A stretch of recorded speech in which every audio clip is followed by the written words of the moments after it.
Rexon Forest. Saya harap Anda menikmati masa tinggal Anda di sini dan semua fasilitas yang kami tawarkan. Assalamualaikum sahabat Sinar Karomah. Bayangkan, namanya Laras. Gadis sederhana dari kampung di lereng gunung. Ia adalah harapan satu-satunya keluarga petani miskin untuk bisa mengubah nasib. Setelah berjuang keras, Laras diterima di universitas ternama di Jakarta. Namun kerasnya hidup ibu kota membuatnya terpuruk, biaya kuliah yang membengkak, kerja sambilan tak cukup, dan ancaman drop out semakin nyata. Di tengah keputusasaan, seorang senior cantik dan berpenampilan glamor menawarkan jalan pintas. Menjadi simpanan seorang pejabat DPR yang kaya raya. Laras menolak, tapi waktu berjalan, dan tenggat pembayaran semakin dekat. Dengan hati berat, Laras akhirnya setuju. Malam itu, di sebuah restoran mewah, Laras bertemu sang pejabat, sosok terkenal yang sering muncul di TV. Laras mengira ia siap, tapi saat pintu kamar tertutup, ia sadar ada hal yang lebih menakutkan daripada kemiskinan, kehilangan dirinya sendiri. Apa yang sebenarnya terjadi malam itu? Dan apakah Laras bisa keluar dari dunia yang menelannya perlahan? Sebelum kita mulai ceritanya, jangan lupa dukung kami dengan like dan subscribe Sinar Karomah agar kami semangat untuk memberikan cerita menarik lainnya. Semoga semua yang like dan subscribe channel ini selalu diberi kesehatan, rezeki yang lancar, hati yang tenang, dan dimudahkan segala urusannya. Mari kita mulai ceritanya. Jakarta tak pernah benar-benar tidur. Saat Laras menjejakkan kakinya pertama kali di stasiun Gambir, segala sesuatu terasa seperti mimpi. Lampu-lampu kota menyala terang. Orang-orang berjalan cepat dengan pakaian rapi dan langkah tergesa. Dan gedung-gedung tinggi seolah menertawakan langkah kecilnya yang masih canggung. Ia menggenggam erat tas ransel lusuhnya. Satu-satunya benda yang menyimpan harapan orang tuanya dari desa di lereng gunung. Laras adalah anak pertama dari 3 bersaudara. Ayahnya petani sayur. Ibunya jualan singkong goreng di sekolah dasar. Mereka tak punya tabungan, tapi punya impian, melihat anak sulung mereka kuliah dan bisa mengubah nasib keluarga. Dengan semangat membara dan doa dari seluruh dusun, Laras akhirnya lolos beasiswa sebagian di Universitas Negeri Jakarta, jurusan Ilmu Komunikasi. Hari-hari pertama di kampus membuat Laras merasa seperti hidup di 2 dunia. Di satu sisi, ia adalah mahasiswa, duduk bersama anak-anak pejabat dan pengusaha. Di sisi lain, ia tetap Laras, gadis kampung yang terbiasa menimba air pakai ember. Saat teman-temannya nongkrong di kafe usai kuliah, Laras buru-buru pergi. Ia bekerja paruh waktu sebagai penjaga kasir di minimarket dekat kosan sempitnya. Gajinya pas-pasan, bahkan sering kurang. Tapi ia tak pernah mengeluh, setidaknya sampai semester 3. Biaya tambahan mulai bermunculan. Uang praktikum, uang modul, hingga tugas kelompok yang harus dicetak full color. Ditambah lagi, beasiswa yang dijanjikan sering telat cair. Laras mulai kehabisan akal. Ia tak ingin bilang ke orang tuanya. Mereka bahkan mulai menjual ternak satu persatu. Tapi uangnya tetap tak cukup. Setiap malam, Laras menghadap jendela kamarnya yang bocor dan berdoa dalam diam, berharap keajaiban datang. Suatu hari, di tangga belakang kampus, saat Laras duduk sendirian makan bekal nasi kering, datanglah sosok yang selama ini hanya ia lihat dari kejauhan. Namanya Rani. Mahasiswi senior semester akhir yang terkenal cantik, modis, dan sering tampil di media sosial. Rani duduk di sebelah Laras tanpa basa-basi. "Kamu Laras, kan? Anak beasiswa dari kampung itu?" tanyanya sambil menyalakan vape. Laras hanya mengangguk. Ia gugup. Sosok seperti Rani terlalu jauh dari hidupnya. Tapi entah mengapa, Rani tersenyum dan berkata dengan suara tenang, "Aku dulu juga kayak kamu. Makan cuma 2 kali sehari, sempat hampir drop out juga." Laras menoleh. "Tak percaya." "Serius?" tanyanya pelan. Rani mengangguk, lalu menyandarkan tubuh ke dinding. "Tapi Jakarta ini keras, Ras. Kalau kamu mau bertahan, kamu butuh cara yang lebih cepat. Jalan pintas." Ucapan itu masih terdengar samar di telinga Laras saat ia kembali ke kos. Malam itu, Ia memandang dirinya di cermin. Wajah polos, mata mulai menghitam karena kurang tidur, dan tubuh yang makin kurus. Jalan pintas? Apa maksud Rani? 2 hari kemudian, Laras dipanggil ke ruang akademik. Surat pemberitahuan itu membuat dadanya sesak. Jika ia tidak melunasi tunggakan dalam 2 minggu, namanya akan dicoret dari sistem. Laras berjalan lunglai keluar ruang akademik. Matanya kabur karena air mata yang ditahan. Sore itu, ia kembali bertemu Rani. Seolah sudah tahu semuanya, Rani berkata, "Aku bisa bantu kamu lunasin semua. Tapi kamu harus siap." "Siap apa?" tanya Laras ragu. Rani menatap dalam. Wajahnya berubah serius. "Kamu akan jadi pendamping seorang pejabat. Hanya makan malam. Hanya duduk dan temani ngobrol. Gak lebih. Kamu tetap pegang kendali." Laras terdiam. Hatinya menolak. Tapi pikirannya bingung. Ia pulang ke kos dan memeluk rak dompet kecil berisi foto keluarganya. Ia ingat wajah bapaknya yang legam karena matahari. Ia ingat adiknya yang ingin sekolah. Dan ia sadar, waktu hampir habis. Di malam yang dingin dan penuh kebingungan, Laras akhirnya membalas pesan dari Rani. Isinya hanya 2 kata, "Aku ikut." Hari itu, langit Jakarta terlihat begitu cerah. Tapi dada Laras justru terasa makin sesak. Rani mengajaknya bertemu di sebuah butik mewah di kawasan SCBD. Saat Laras melangkah masuk dengan canggung, semua orang menoleh.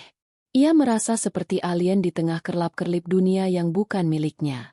Rani sudah menunggu. Ia menyerahkan sebuah tas belanja berisi gaun malam berwarna merah marun yang terlihat mahal. "Kamu pakai ini nanti malam.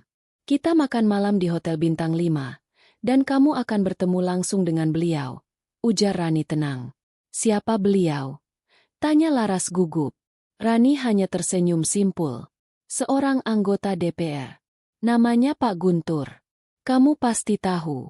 Dia sering muncul di TV, yang suka pidato soal moral dan ketahanan keluarga itu." Laras terdiam. Perutnya mendadak mual. Semua ini mulai terasa gila. Ia bukan orang seperti ini. Ia cuma ingin kuliah. Tapi sekarang, ia seperti sudah berada di jalur yang tak ada jalan baliknya. Malam pun tiba. Di dalam kamar kosnya yang sempit, Laras berdiri di depan cermin mengenakan gaun itu. Rambutnya disanggul sederhana, dan Rani sudah membantunya merias wajah.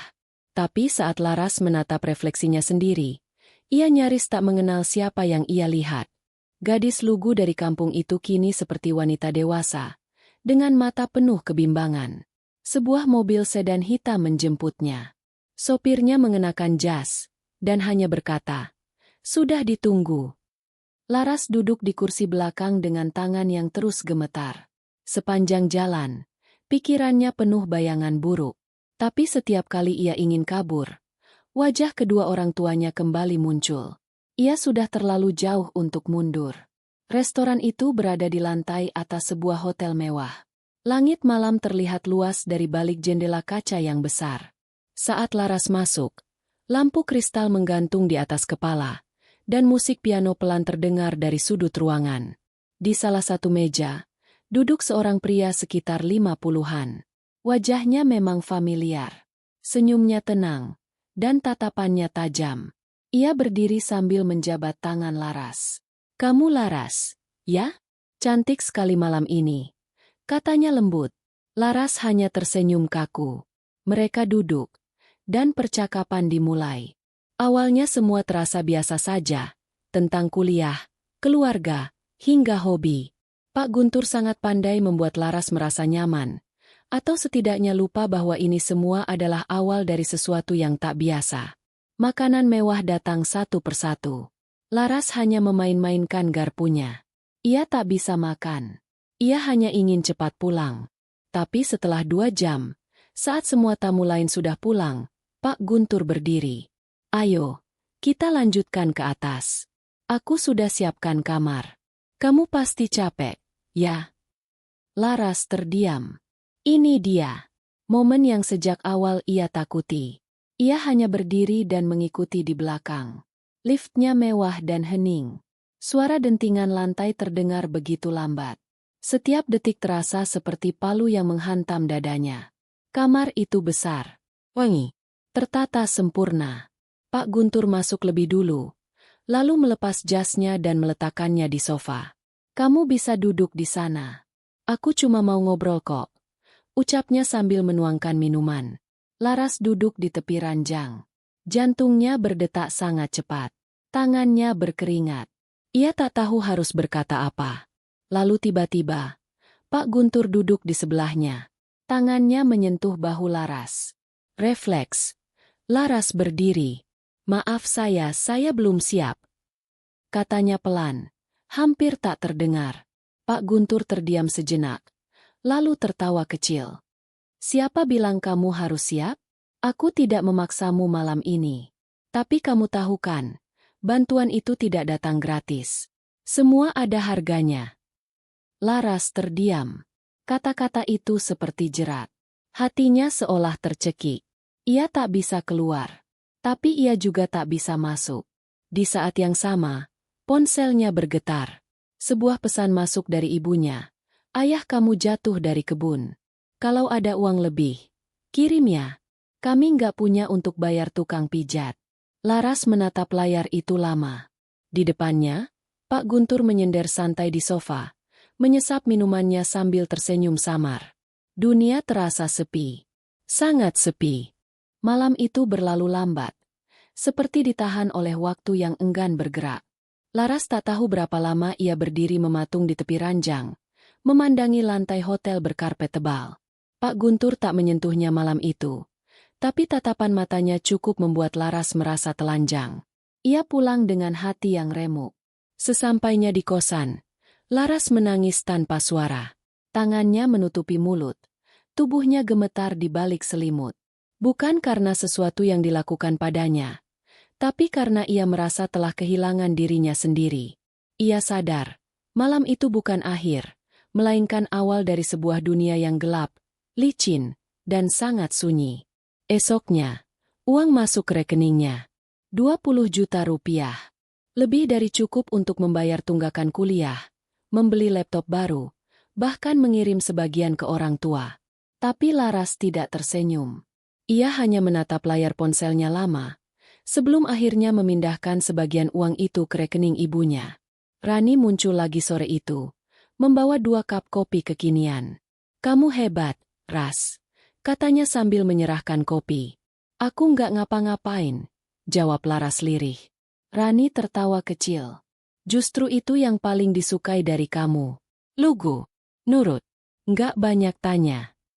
Laras memalingkan wajah. Matanya sayu. Tapi Rani tidak berhenti. Ia bicara tentang kehidupan baru, yang katanya lebih mudah. Tentang klien lain, bahkan tentang kemungkinan pindah ke apartemen yang lebih layak. Laras hanya diam. Ia merasa dibimbing masuk ke sebuah lorong yang gelap. Tapi kakinya seperti terikat. Minggu-minggu berikutnya berjalan aneh. Laras kembali kuliah, kembali duduk di kelas seperti biasa, tetapi semua terasa berbeda. Ia merasa terpisah dari tubuhnya sendiri. Senyum teman-temannya tak lagi menyentuh hatinya. Ia seperti hantu yang berkeliaran di gedung kampus. Suatu malam, Rani mengajaknya ke pesta eksklusif. Banyak pejabat dan pengusaha datang. Mereka nggak aneh-aneh. Cuma mau ditemani makan atau ngobrol, ucap Rani ringan. Di pesta itu, Laras merasa seperti boneka hidup.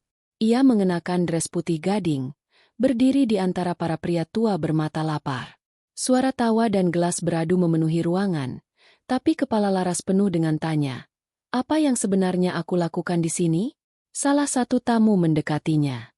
Ia tinggi besar, mengenakan jas mahal dan jam tangan berkilau. Namanya Pak Damar. Katanya ia anggota Komisi Energi. Tangannya langsung menggenggam pinggang Laras. Refleks. Laras menepis. Pak Damar tertawa. Kamu masih baru, ya? Bisiknya. Laras menarik diri. Ia merasa muak. Ingin lari. Tapi saat menoleh ke arah Rani, perempuan itu hanya mengangkat alis dan memberi isyarat tenang saja. Laras berlari keluar ruangan. Nafasnya sesak. Ia menangis di pojok lorong hotel, mencoba menarik napas dalam-dalam. Ia baru sadar. Semakin ia masuk, semakin sulit untuk keluar. Di tengah tangis itu, seseorang datang menghampirinya. Seorang pria muda, wajahnya familiar. Ia adalah Mas Rizky, asisten dosen yang pernah jadi mentor saat ospek. Ia hadir di pesta sebagai tamu undangan bersama pamannya. "Laras?" tanyanya kaget. Laras buru-buru menyeka air mata. Tapi sudah terlambat. Mas Rizky menatapnya dengan campuran heran dan prihatin. "Kamu, kenapa ada di sini?" Laras hanya menggeleng. Ia tak tahu harus jawab apa. Mas Rizky tak memaksa. Ia hanya memberikan sapu tangan dan berkata, "Kalau kamu butuh cerita, hubungi aku." Laras menggenggam sapu tangan itu erat-erat. Ada sesuatu dalam tatapan Mas Rizky yang berbeda, tulus, tidak menghakimi.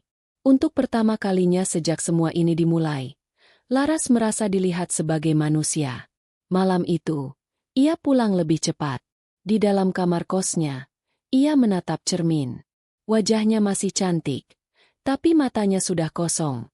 Ia mengambil sapu tangan dari Mas Rizky dan memeluknya seperti pegangan terakhir. Hari-hari berikutnya seperti perang batin tanpa henti bagi Laras. Kuliahnya lancar. Dosen bahkan memujinya karena nilai-nilainya mulai naik. Ia tak lagi kelaparan, bisa beli buku sendiri, bahkan kadang sesekali bisa traktir temannya makan. Tapi di balik semua itu, hatinya hampa. Seolah tiap tawa yang ia keluarkan hanyalah topeng. Semakin ia tersenyum di luar, semakin ia menjerit di dalam. Setiap malam, ia duduk di depan laptop, membuka folder yang berisi transferan, nota, jadwal pertemuan, semuanya rapi, semuanya bersih. Tapi semua juga membuatnya jijik. Ia seperti sedang mengelola dirinya sendiri seperti barang dagangan. Rani tak pernah memaksa, tapi juga tak pernah berhenti menawarkan. "Ada yang baru. Orang penting. Mau nggak?" katanya sambil menyodorkan kartu nama. Laras hanya menggeleng. "Aku nggak kuat lagi, Kak." Rani menarik napas panjang. "Aku ngerti, Ras. Tapi kamu harus sadar. Kamu udah terlalu dalam. Jangan sampai kamu bikin orang kecewa. Apalagi klien besar. Mereka bisa marah. Dan kamu nggak mau mereka marah." Ancaman itu tak diucapkan langsung, tapi cukup jelas. Sampai suatu hari, Pak Guntur kembali menghubunginya. Kali ini, ia mengundang Laras makan malam privat di villa miliknya di Puncak. "Hanya kita berdua, supaya bisa lebih santai," katanya. Laras tak menjawab. Ia hanya menatap layar, lalu meletakkan ponsel dan memeluk dirinya sendiri. Ia sadar, ini bukan sekadar makan malam. Kali ini, ia akan diminta membayar utang sepenuhnya. Hari keberangkatan pun datang. Dalam perjalanan, Laras memandangi jalanan Jakarta yang perlahan berubah jadi pepohonan tinggi dan kabut tipis. Ia merasa seperti orang yang dibawa ke ruang eksekusi. Di jok sebelah, ia membawa tas kecil berisi pakaian dan dompet. Tapi yang lebih berat adalah rasa bersalah yang tak kunjung pergi. Villa itu mewah, tersembunyi, dan dijaga ketat. Saat Laras turun dari mobil, seorang pria membukakan pintu dan membawanya masuk ke ruang tamu yang hangat. Di dalam, Pak Guntur sedang duduk santai sambil membaca koran. "Kamu cantik malam ini, Laras," ucapnya sambil menatap dari ujung mata. Laras menunduk. Tubuhnya kaku. Ia disuguhi minuman hangat, lalu diajak duduk. Obrolan pun dimulai.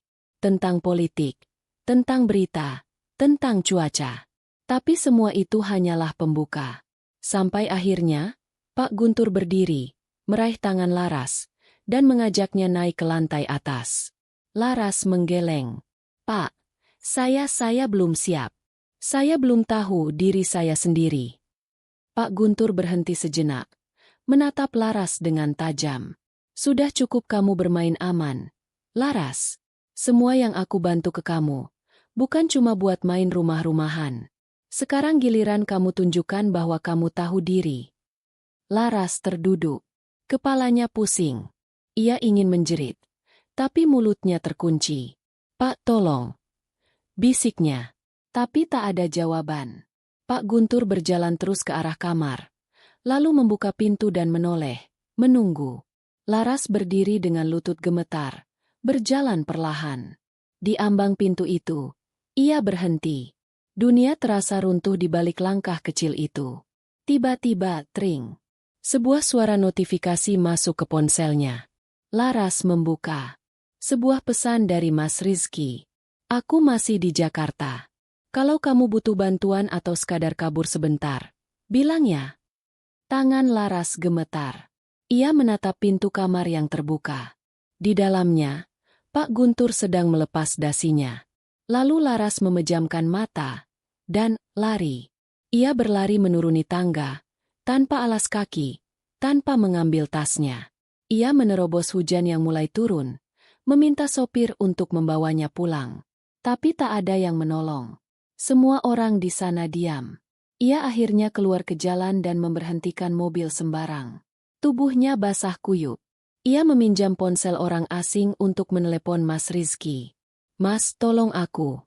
Suaranya lirih, tapi cukup bagi Mas Rizky untuk langsung bergerak. Malam itu, Laras dibawa ke tempat kos sederhana milik saudara Mas Rizky. Di kamar mungil itu, Laras menggigil, bukan karena dingin, tapi karena trauma yang nyaris mengambil seluruh jiwanya. Malam demi malam Laras lewati dengan mata terbuka. Meski kini aman, tubuhnya tetap merasa dingin. Di tempat kos saudara Mas Rizky yang sederhana, ia merasa terlindungi untuk pertama kali sejak lama. Tak ada lampu kristal, tak ada gaun mewah, hanya tumpukan kasur tipis dan selimut yang bersahabat. Tapi justru di tempat sesederhana itu, ia mulai kembali merasa hidup. Mas Rizky tidak banyak bertanya. Ia hanya mengantarkan makanan setiap sore, menyelipkan buku bacaan, dan menuliskan pesan-pesan pendek seperti, "Kamu kuat," atau, "Jangan biarkan satu malam buruk menelan semua pagi yang indah." Kata-kata itu kecil, tapi menancap dalam. Suatu pagi, Laras memberanikan diri membuka laptop. Ia membuka folder-folder masa lalu menghapus semuanya. Bukti transfer, jadwal pertemuan, kontak Rani, semua ia hapus. Tangannya gemetar saat menekan tombol delete, tapi setelah itu, ia merasa sedikit lebih ringan. Beberapa hari kemudian, Rani datang. Tak diundang. Ia berdiri di depan gerbang kos, mengenakan kacamata hitam dan jaket kulit. "Kamu pikir kamu bisa keluar semudah itu?" tanyanya datar.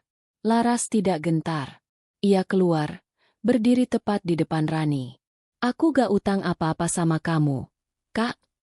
Rani mendekat, menatap tajam. "Kamu udah dilindungi. Kamu tahu siapa yang kamu tolak? Mereka bisa bikin kamu hilang dari kampus, dari Jakarta, bahkan dari dunia ini." Laras menatap balik. Suaranya pelan, tapi tegas. "Kalau harga yang harus kubayar adalah kehilangan diriku sendiri, lebih baik aku dikeluarkan sekalian." Rani terdiam. Mungkin ia tak menyangka. Laras yang dulu gemetar di lorong hotel kini berdiri tegak. Tak lama kemudian, Rani pergi, tanpa satu kata pun. Dan Laras tahu, itu mungkin bukan akhir dari semuanya. Tapi itu awal keberaniannya. Beberapa minggu setelah itu, kampus memanggil Laras. Ia dipanggil untuk klarifikasi terkait dugaan perilaku tak pantas yang disebarkan anonim. Laras datang dengan kepala tegak. Ia membawa bukti tangkapan layar ancaman dari nomor tak dikenal, serta surat pengunduran dirinya dari semua bantuan tak resmi yang pernah ia terima. Di ruang itu, ia berbicara jujur tentang tekanan hidup, tentang rayuan uang, dan tentang jerat yang membungkam banyak perempuan muda. Ia tak menyebut nama, tapi suaranya mengguncang. Tak ada tepuk tangan, tak ada pembelaan, tapi dosen pembimbingnya menangis. Dan rektor kampus diam lama, sebelum akhirnya berkata pelan, "Kita akan bantu kamu. Mulai sekarang, kamu kuliah sebagai penerima beasiswa penuh." Di luar gedung, Mas Rizky menunggu. Ia menyodorkan payung. Langit Jakarta mendung. "Gimana?" tanyanya. Laras tersenyum kecil. "Mungkin langitnya masih gelap, tapi aku gak takut lagi." Hari-hari kembali berjalan. Bukan tanpa rintangan. Tapi kali ini, Laras berjalan dengan langkah sendiri. Ia tak lagi jadi boneka yang digerakkan uang. Ia kembali jadi Laras yang dulu, anak petani dari lereng gunung yang bermimpi mengubah nasib. Dan malam itu, sebelum tidur, ia menulis sesuatu di jurnal kecilnya. Dulu aku pikir kemiskinan adalah hal paling menakutkan. Tapi ternyata, yang paling menakutkan adalah saat kita kehilangan harga diri. Sekarang, meski aku belum kaya, aku merasa lebih utuh dari sebelumnya.